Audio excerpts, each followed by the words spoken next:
Hi again, everyone. I'm Ollie Matthews. This is Societal Narcissism. No contribution with this video. Don't really have anything in. I got one very, very short video to do. Maybe two. Maybe there's a second one, but they're both incredibly short. So nothing else with contribution or sponsorship or anything like that. So, it's a slow weekend. It's been, hit or miss. So it is what it is. Also might be picking up a new cat tonight. Someone belonged to one of the Facebook groups for feral cats in Broward County, Florida. It's pretty big, because there are a lot of neighborhood cats. A lot of cats get lost. A lot of cats are found. But this cat yesterday came across my feed. The owners just moved away and left the poor guy, and he's beautiful. He's white with a black tail, a couple black spots, and the person who posted is like, he's crying for food. He's crying. He loves people. He's just sitting out in front of the house. There was a phone number I called yesterday. She said 3 people said they were picking him up, but nobody did as of yet. So I'm going to call back today at 6. That's when she told me, and if the cat's still in front of that house, we'll go get him. Because even if he doesn't get along with the other two, and it wouldn't be them, the two we haven't, so it wouldn't be Beavis and Daria, because they love cats. They're constantly, with the outside cats, and they wouldn't. It would be the new cat that would be a problem.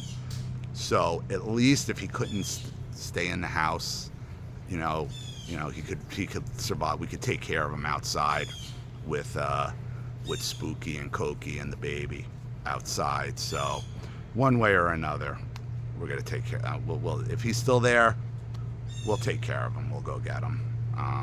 There's just something about that cat. It's like you gotta go get that cat if he still needs help, because he seems pretty young too. I mean, from what the woman told me, the cat seems like he's only maybe 2 or 3 years old. So that's fine. Even if he was a little older, I don't care. The poor thing. Like, who does that? Who would just leave your cat? Who would just leave your pet like that? And the poor thing is out there crying. Like, the people just suck. They really do. They suck. But what I wanted to talk about today is another one of those effects from being raised in a narcissistic abusive family, with narcissistic parents, borderline mother, narcissistic father, lifetime of abuse.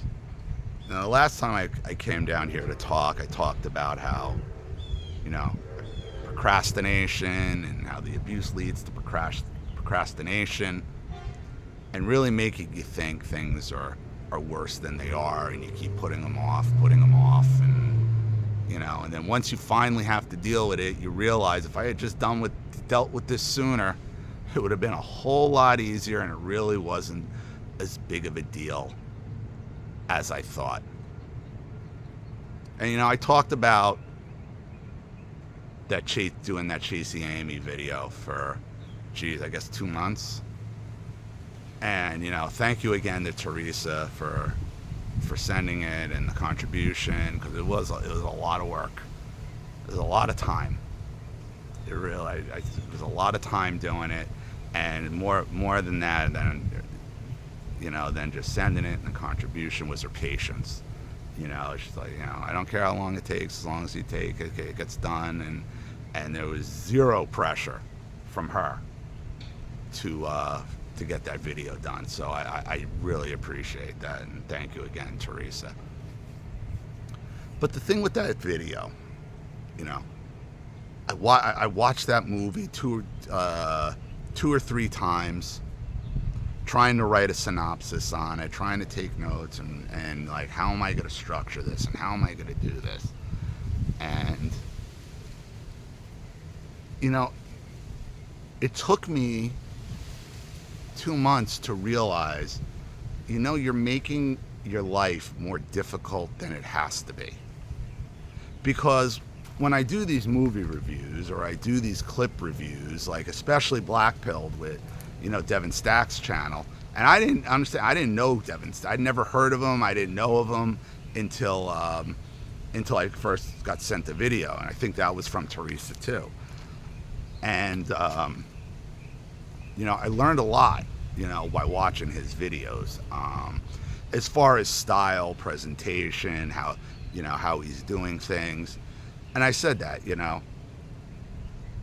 copying is a form of flattery, if, somebody, that's a form of flattery, if I could take some stuff from him and incorporate it into my own style, then that's a good thing. And a couple of you said it sounded like, it was a Devin Stack video, and, I appreciate that. And a couple people said he should do, voice work and all. That's something my 5th grade teacher told me, actually. He's like, you could be a public speaker if you keep working on your voice and working on speaking publicly and all that. And I was always comfortable speaking publicly. Anyway, it was one of my strengths, when I was an executive with Macy's, was being able to run training classes and being able to speak in front of committees and meetings and presentations. It was just something that came naturally. That's something that Devin does in his videos, is he doesn't necessarily read, he speaks to the issue. And in order to do that, you kind of have to see what makes that different than reading your narcissism stories. Is I read these stories cold, so you have a natural reaction. And I'm wondering now, maybe I should read through them, do some editing on them. Not to edit your stories, but edit the way it's presented, so I'm more familiar with it when I'm reading it. So it doesn't seem like because I like to do it like, I'm able to see this stuff coming and it's more natural. But what I liked about doing what I did yesterday with the Chasing Amy video, it reminded me a lot of when I was reading off a teleprompter, when I was filming training videos or broadcast videos, because Macy's had a full production video production. We could broadcast out of there. We could have, if any of the TV, like the major New York City news stations or television stations went offline, they could broadcast from Macy's broadcast studio. It is that level of production there. So like they would have, and then we would use the studio. They'd use the studios for in-house productions, for training, and there used to be monthly productions that were shown company-wide, and I was featured because security would always have a portion of it. And they would feature cases or hot topics or thefts or interest stories we had. I was featured once when I was in Jersey City because I did CPR on a woman who had a cardiac arrest, brought her back. So I was featured for that. There were several cases I was featured on. I used to have the DVDs. I think they got lost in all the moves, but I would love to get my hands on them again.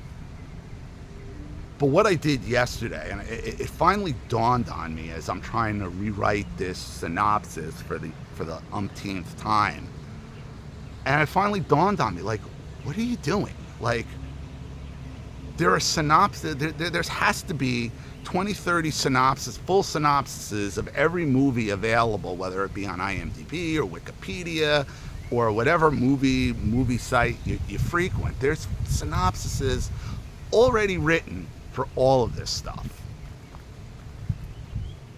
And so you have the format. So I really like, wait, I already have, so the basic format is there.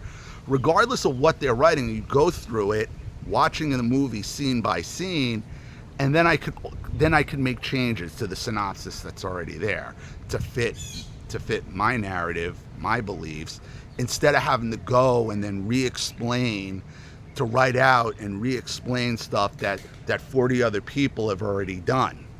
The point is looking in the underlying conditions of these movies to get to the overall point that I'm trying to come from. And you could do that with basically, if somebody writes a full synopsis, regardless of what side they're coming from, the basic parameters of the movie are already there for you. It's kind of like a cheat sheet, and you could use parts of it and then alter other, and that's what I did, and it just made it so much easier. It was almost like everything I had done up until then, I could just toss it aside, pull a couple synopsises, pull some stuff out there, and then go through the scenes again with the synopsis, and then rewrite it, with my opinions and what I'm trying to point out in scene to scene to scene. And it's still, instead of taking days or weeks or however long it was taking me, it took me about 6 hours total. Finally, like that final production video took about 6 hours to complete, for pulling scenes, reworking the script, reworking what I want to say on the outtakes, on like my outtakes. And it also helped me,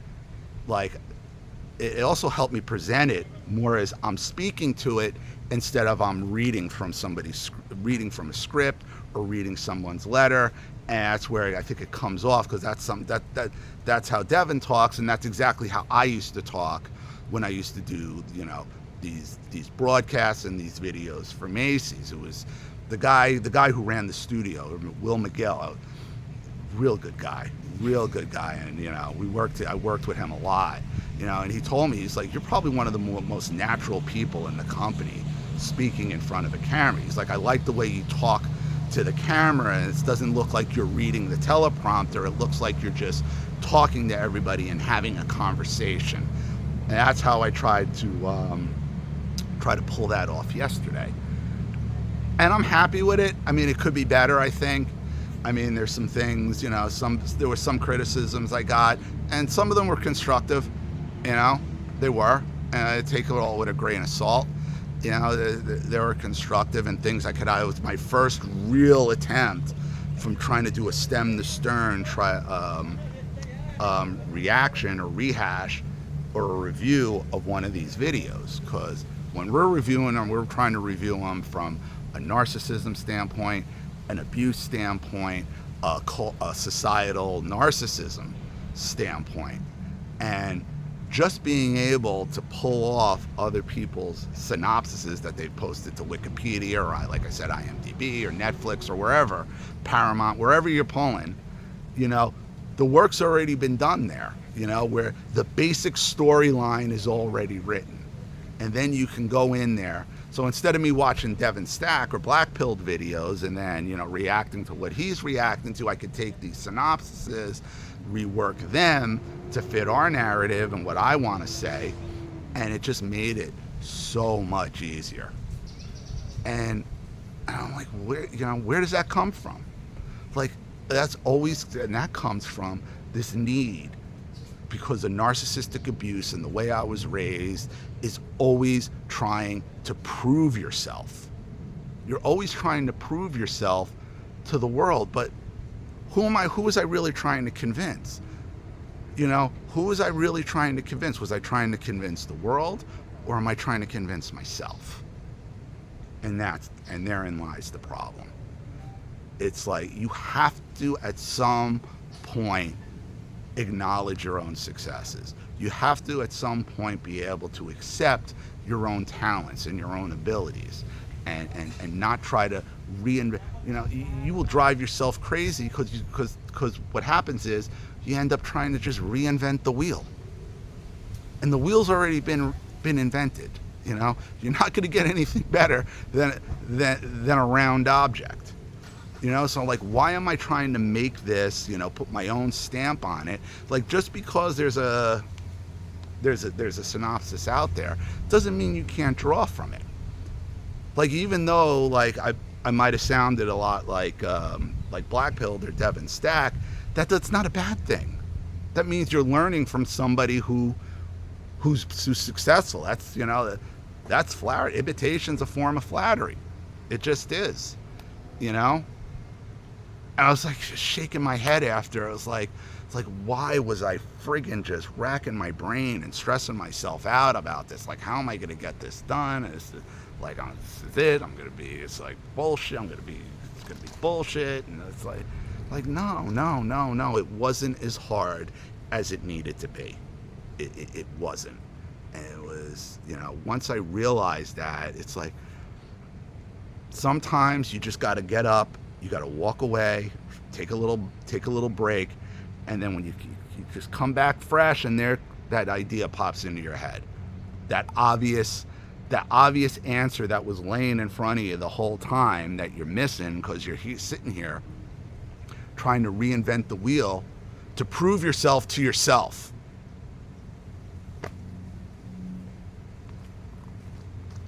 Narcissistic abuse, man. My parents are the gift that keeps on giving, boy. One of them's dead, the other one's God knows what. But you can't get out of it. Still, that voice will always be in the back of your head of them telling you that you're never going to be good enough, you're never going to match up, and you're just garbage. And it's bullshit. It's bullshit. And this is why you always have to remember where you came from. You always have to stop and remember and go back, walk it back to the brass tacks of how you got here in the first place. It's like, oh yeah, that's why I'm thinking like that. That's not my voice in my head. That's them. That's the seed they planted in your head. And they love watching you struggle. Nothing makes them happier than watching you fail, than seeing you fail. It just fuels them. It fuels them like sexual degeneracy. It just keeps them going. And they put that's what I'm talking about, that cloud that just encapsulates your head, that just engulfs your whole being, that you can't see the forest for the trees. You can't see the water right in front of you. This is why no contact remains still the best weapon. Because even being no contact from these people now for 17 years, my no contact could drive legally. The fog still keeps lifting. It still keeps lifting. And you might learn a lesson one day, and because you're dealing with so much crap, like you forget it the next, because you're on to the next issue, and you can't forget the lessons you learn along the way. Because so many of us have dealt with so much abuse on so many levels, just trying to keep it cataloged is great. Like you basically need to write this stuff down, put it in a filing system. You know, and that's what I thought the channel was going to do, but you got over 3,000 videos. You don't even know what's what anymore. You don't even know what's what. So keep your head up, always. Don't get frustrated. Take a break, walk away, come back, and take a fresh look. And ask yourself, whenever you get stuck like that, am I just trying to reinvent the wheel? Is there an easier way? Has this been done already? And don't try to figure out how to do something new because something has been done already. Look how somebody did it and draw from that. And rework it and make it your own. That's not stealing other people's ideas. That's not. Okay? These are public movies and public issues or public things we're talking about. Everybody's entitled to an opinion. You know? And sometimes, even if the synopsis or what you're looking at or the wheel you're looking at is the opposite direction of where you're going, you still have a basis to draw from. It's so much easier to then come in and like, well, that's wrong. That's how I would write it. And then you write it that way. Oh. Stop reinventing the wheel. I say that to you. I say that to myself. I say that to everybody. Because dealing with these people will have you doing things to yourself that are so unnecessary. And when you realize, if I just could have kept my head clear, there was an easier way, like you just shake your head. And it's like, how much time did I waste actually? So, well, it's another nice day in Florida. I think it's like the first day it hasn't rained in like 3 months. So I'm gonna leave it there. Again, could definitely use some stories, some new topics, sponsors. It's been slow as hell. Like I said, it's been slow as hell since last week. you know, comes and goes. It's just the way it is. It's the nature. It's the nature of the beast. You know, coming up on holidays again. I mean, next month is November, so we're into Thanksgiving, and then Christmas is right around the corner. So, again, I get it. There's a lot of other things people could be spending their money on than a YouTube channel. I get that. But, you know, if you can, and if this channel means anything to you, please support it. And, you know, maybe you're one of those people that are affected by the government shutdown. Sorry if you are, but I don't notice the government shutdown, and I don't know I haven't talked to anybody who does. The only people that scream about it seem like don't have jobs anyway. All they can do is go out and protest. Protesting is their job. So, you know, and Trump has gotten proven right about these tariffs. And, you know, I personally think, because he had mentioned it, you know, we never collected income taxes before 1913. He wants to go back to that. The last strong president on tariffs was William McKinley. We all know what happened to him. Who did it to him? Oh, that's right. It was another socialist. One side's violent, the other side doesn't know how to fight. Sad. Very, very sad. So I'm going to leave it there. Hopefully I get some more stuff in. I'll probably do one of the smaller videos a little bit later. I want to figure out what's going on with this cat first, because I don't want to get involved with it and then have to go get the cat. If we do get the cat, I'll make a video with the cat, post it on the Facebook page as well, and we'll go from there. So again, if you want to get your story in, you want to set up a Skype, a phone call, if you want to sponsor for someone, if you just want to send in a contribution to help the channel, set up a monthly, those are always awesome as well. I'll be here, be working through the rest of the week and the weekend. So I hope to hear from you. Thank you to everybody who has donated and subscribes and shares and sends in. You guys are appreciated more than you know. I'm Ollie Matthews. This has been Societal Narcissism. Take care, everyone.